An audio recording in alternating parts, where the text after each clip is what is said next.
খাদিজা ইন্তেকালের পরে বিশ্বনবী নিজ হাতে দাফন কাফন করলেন, কবরের সামনে দাঁড়িয়ে দোয়া করলেন। দোয়ার পরে সব সাহাবীরা ঘরে ফিরে যায়।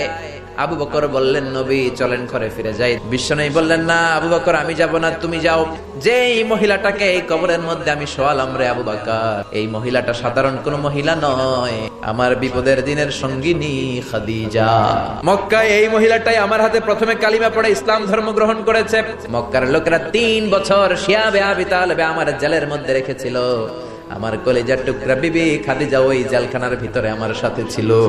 আবু বকর, তোমার মনে চাই তুমি ঘরে ফিরে যাও। আমি দাঁড়িয়ে দাঁড়িয়ে খাদিজার কবরের 3টা প্রশ্নের জবাব আমি বিশ্বনবী নিজে দিয়ে তারপরে ঘরে ফিরে যাব রে আবু বকর। সাইয়েদনা জিবরাইল এসে বললেন, ইয়া রাসূলুল্লাহ, দাঁড়িয়ে থাকার দরকার নাই, আপনি ঘরে ফিরে যান। আল্লাহ বলেছে, খাদিজার কবরের 3টা প্রশ্নের জবাব আরশের উপর থেকে আল্লাহ নিজেই দিয়ে দিবে।